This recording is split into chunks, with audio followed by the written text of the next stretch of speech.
কখনো নাম বলি না, তবে সঙ্গত কারণে কেন জানে আমার মুখ থেকে নামটা চলে আসতেছে। এক বক্তা দেখবেন আহলে হাদিসের, তার নাম হচ্ছে আব্দুর রাজ্জাক বিন ইউসুফ। আপনি যদি দুনিয়াতে আবু জেহেল দেখতে চান, কারণ আবু জেহেল তো ১৫০০ বছর আগে মরছে, আমাদের তো দেখার সুযোগ হয় নাই, কথা বলেন ঠিক কিনা? আপনি যদি দুনিয়াতে টাটকা আবু জেহেল আবুল আহাবকে যদি আপনি দেখতে চান, শুধু আবু জেহেল আবুল আহাব না, তার কথাবার্তার স্টাইলে মনে হয় আবু জেহেল আবুল আহাবের চেয়ে আরো বেশি খারাপ এবং নিকৃষ্ট কোন কট্টর কাফের বেদিন জালেম যদি আপনি দেখতে চান, তাহলে আব্দুর রাজ্জাক বিন ইউসুফ নামক এই জালেমটাকে আপনি দেখতে পারবেন।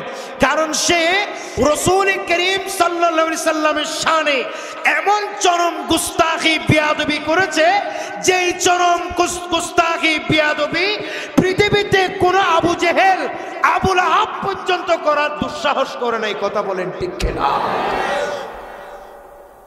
এত বড় বড় মারাত্মক মারাত্মক কথা সে বলছে। সে বলতেছে হাসরের ময়দানে নাকি আমল নামা মাফার সময়, নবীজির আমল নামা নাকি আল্লাহ মাফার সময় নবীজি নাকি পাল্লার দিকে ফেল ফেল করে তাকিয়ে থাকবেন। নবী দেখবেন যে কি নেকির পাল্লা ভারী হয় নাকি বদির পাল্লা ভারী হয়। বলেন আরে জোরে বলবেন না নাউজুবিল্লাহ। এটা কি, এই কথা কি নবীর সাথে যায়? কথা বলেন, এই কথা কি নবীর সাথে যায়? নবী করিম সাল্লাল্লাহু আলাইহি ওয়াসাল্লাম কি ছোট বড়? আমার নবীর ছোট বড়, শুধু আমাদের নবী না, কোন নবীর ছোট বড় নবুয়ত প্রকাশের আগে পরে কোনো গুনাহ আছে? আর তো মাসুম বেগুনাহ। একটু জোরে বলবেন না সুবহানাল্লাহ। এবং এই জালেমটা জাহান্নামের এই কীটটা কিছুদিন আগে আবার বলেছে কি, বলে রাসূল করিম সাল্লাল্লাহু আলাইহি ওয়াসাল্লাম মাটির তৈরি ছিল, সেজন্য নবীজির মুখ থেকে সবসময় দুর্গন্ধ বের হইতো, এজন্য নাকি সবসময় নবীজি মিসওয়াক করতেন। একটু জোরে বলবেন না নাউজুবিল্লাহ। শুধু সেটা না, আজকে একটা বক্তব্য আমি দেখলাম, আজকে আসার সময় আমি গাড়িতে দেখলাম যে এক বক্তব্য সে বলতেছে, বলে কাবা শরীফ এটা নাকি হিন্দুদের টাকা দিয়ে বানাইছে। আর একটু জোরে বলবেন না নাউজুবিল্লাহ। এগুলি যে তাদের থেকে কত টাকা খাইছে, বিধর্মীদের কত টাকা যে তারা খাইছে, এটা কোনো বলে বোঝানো সম্ভব নয়। আমরা জাস্ট শুধু তাদের জীবনাচার থেকে, তাদের কথাবার্তা থেকে এটুকুই বুঝি যে তারা মূলত মুসলমানের কেউ নয়, এরা হচ্ছে ইসলামের প্রকাশ্য দুশমন, কথা বলেন ঠিক কিনা? এইরকম জালেম এগুলা।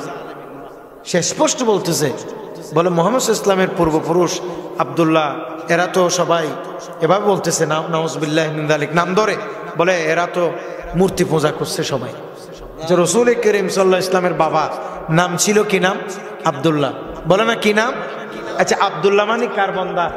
আল্লাহর বান্দা। যে এই আল্লাহর বান্দা হয়ে কখনো মূর্তি পূজা করতে পারে? পৃথিবীতে যতদিন বেঁচে আসো, কিয়ামত পর্যন্ত সময় দিয়ে গেলাম, শুধু তোমাকে না, তোমার পরবর্তী প্রজন্ম যারা কিয়ামত পর্যন্ত দুনিয়াতে বেঁচে থাকবে, তাদের কেউ একটা প্রমাণ দেখাইতে পারবে না হযরতে আব্দুল্লাহ রাদিয়াল্লাহু তাআলা আন কোনোদিন কোনো জায়গায় গিয়ে মূর্তি পূজা করেছে। কথা বলে না ঠিক নেবে ঠিক?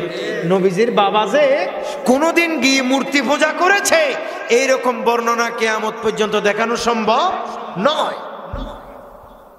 এই জাহান্নামের কীটগুলোর ওয়াজ শুনে শুনে আজকে আমাদের যুব সমাজ বরবাদ হয়ে যাচ্ছে। কথা বলে না ঠিক নেবে ঠিক?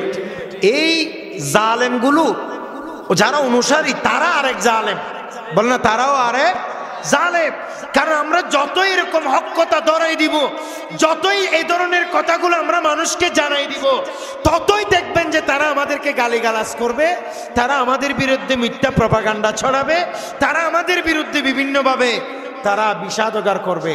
কিন্তু তাদের শাইখ যে ভুল করেছে, তাদের শাইখ যে কুফরি করেছে, নবী করিম সাল্লাল্লাহু আলাইহি ওয়াসাল্লামের শানে গুস্তাখি করেছে, এটা কখনো তারা স্বীকার করতে চাইবে না। কারণ কি? কারণ তাদের কাছে আল্লাহ এবং রসুলের চাইতে তাদের শাইখের দাম বেশি। একটু জোরে বলবেন না নাউজুবিল্লাহ। আর আমাদের কাছে এসবের কোনো বাদ বের নাই। আল্লাহ আমাদেরকে বোঝার তৌফিক দান করুক। তা আমি যে কথা বলছিলাম, তা আহলে হাদিস যারা বলছিলাম, তারাও তো লা ইলাহা ইল্লাল্লাহ বলেন না, লা ইলাহা ইল্লাল্লাহ পড়ে কি পড়ে না? তাই বলে কি তাদের সাথে ঐক্য হওয়া সম্ভব নয়? প্রিয় ভাইয়ের আমার,